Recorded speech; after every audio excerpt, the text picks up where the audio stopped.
It was a typical Tuesday like any other Tuesday, except that it was Wednesday. I was investigating a series of odd occurrences around the city. A wide variety of people were experiencing exceptional customer service. I had to find out how and why. My name's Banks. I carry a badge.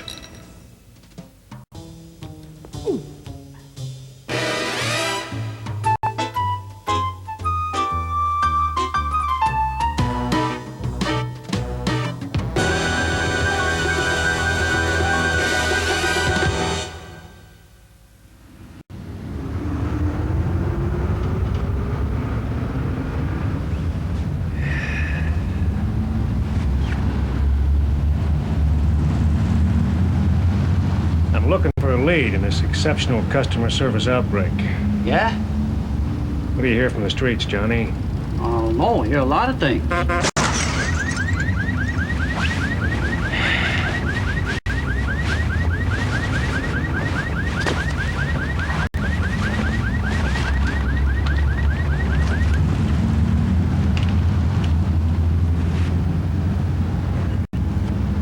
What do you know about a trust and investment management services? Just that they're for old folks. Not exactly. That's what most people think. I had this guy here yesterday, British fella. He investor. Telling me about a guy that hooked him up with a trust and investment management group connection that was really hot, you know? So they probed him for his needs. Got him right. You know the really strange thing? Strange?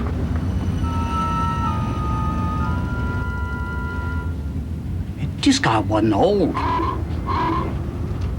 Anything else? Just this. Fell out of his pocket when he was walking away, you know? Crestar Bank. That name rang a bell. It'd come up before in cases involving exceptional customer service. I decided to check it out. Thanks to some investigative know-how and the address on the card, I found the Crestar branch and went inside.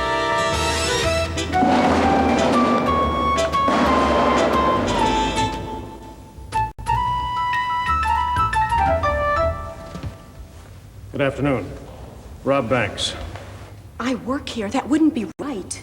Of course not. I can see by your name tag you're Miss Carrie Cash.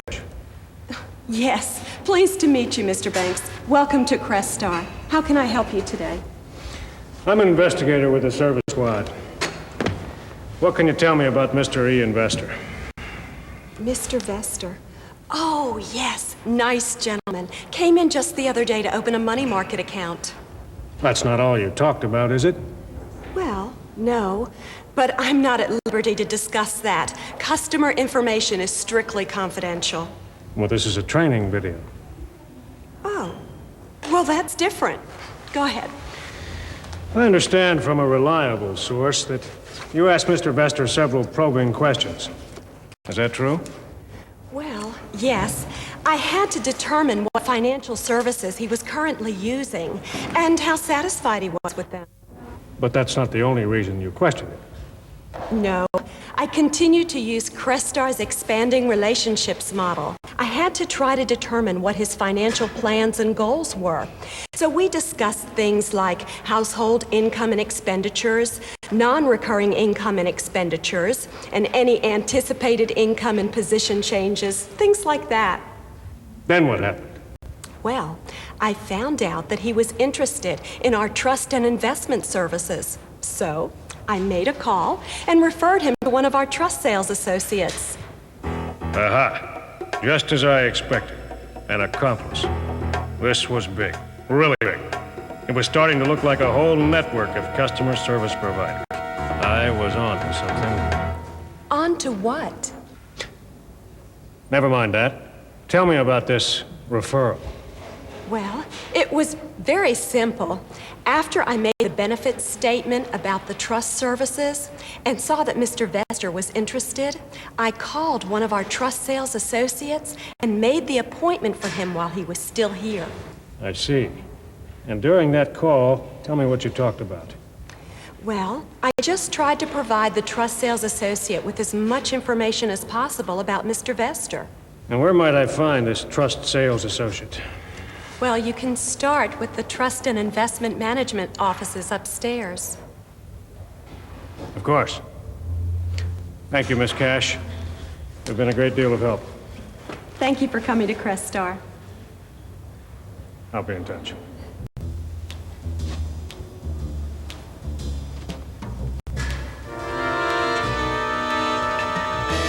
I had figured out that one thing was for sure. Carrie Cash was in on this whole trust referral thing right from the get-go. She had just led me closer to a solution to this case without even knowing it. I played my hunch and found the trust sales associate right where I thought I would, at the Trust and Investment Management Group office. For some reason, I drove there, even though it was upstairs from the branch. After some small talk, I asked him to fill me in on what exactly happened during his meeting with Mr. Vester and Miss Cash. So tell me exactly what happened in that meeting between you and Miss Cash and Mr. Vester. Well, things went pretty much like any first meeting after a referral. Ms. Cash was there, and we all got to know each other and learned a little bit more about Mr. Vester's financial goals. So, that was it? Oh, no. I took all the information I learned about Mr. Vester and came back here to analyze the situation with our team of investment analysts. So, that was it? No, then I made a presentation to Mr. Vester based on the analysis of his financial situation, and I called Ms. Cash just to keep her updated. So, that was it? No, once I'd made the presentation to Mr. Vester, he wanted to think about it and talk it over with his wife. So then, that was it? No, then I called Mr. Vester, and he decided he wanted to go with a living trust. So I informed Ms. Cash, and I went over to his house to introduce him to his personal account manager. So, that was it?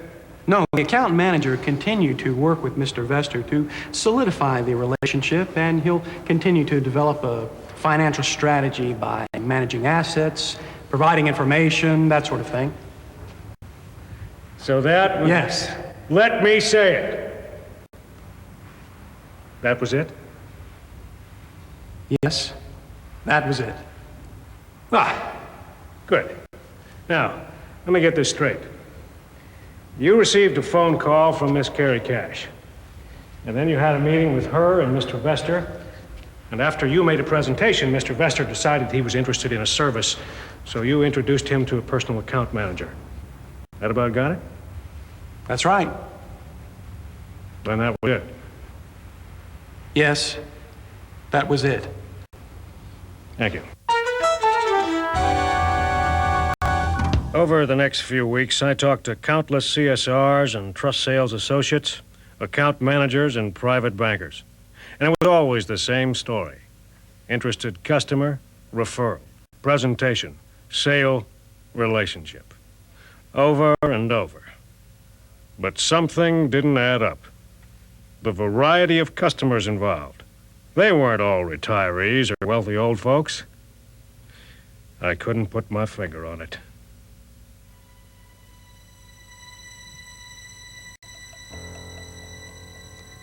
There were wealth-building individuals with rapidly increasing accounts. High-income and net worth individuals who didn't have time to actively manage their portfolios.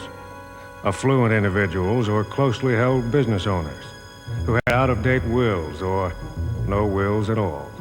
Recipients of large liability, personal injury, or divorce settlements. People who'd received rollovers or retirement packages. Even corporations, closely held businesses, and non-profit organizations who required management of their reserve funds. All of these different types of customers. All being referred to the Trust and Investment Management Group by the branches. Why? I was racking my brain for a solution. And then the phone rang.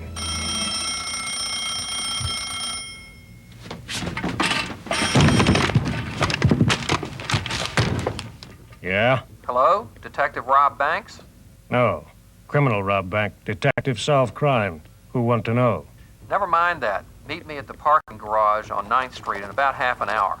I've got something I'm sure you'll find interesting about the Trust and Investment Management Group. And make sure you come alone.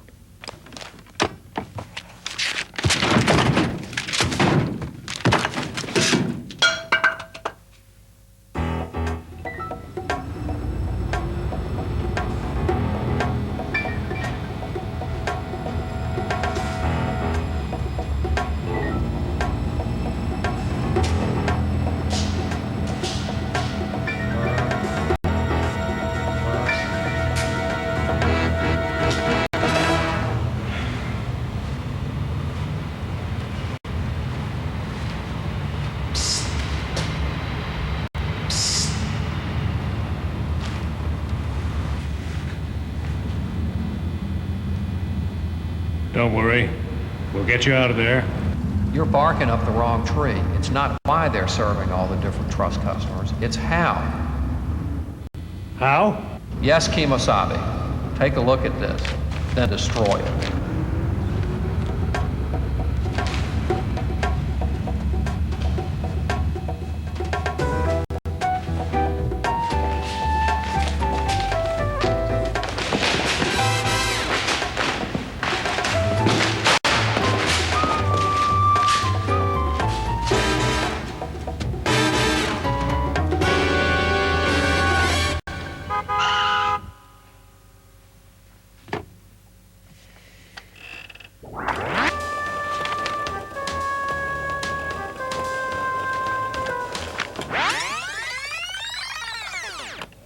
Good evening, Mr. Banks. In the folder, you'll find 3 customer profiles. Crestar's Trust and Investment Management Group has identified these target markets, and through referrals in the branches is offering a diverse mix of services to meet the needs of these prospects. Wealth accumulators. Wealthy, affluent. Ingenious. That way they have even more customers for a longer account lifespan. Exactly.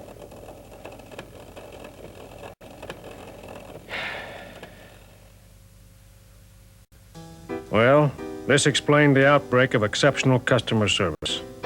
Crestar's branches were serving as a referral pipeline to the Trust and Investment Management Group, and they had identified target markets to sell to, some that you'd never expect to be trust prospects. Another case closed. But I still had to wonder who that mysterious man was in the garage.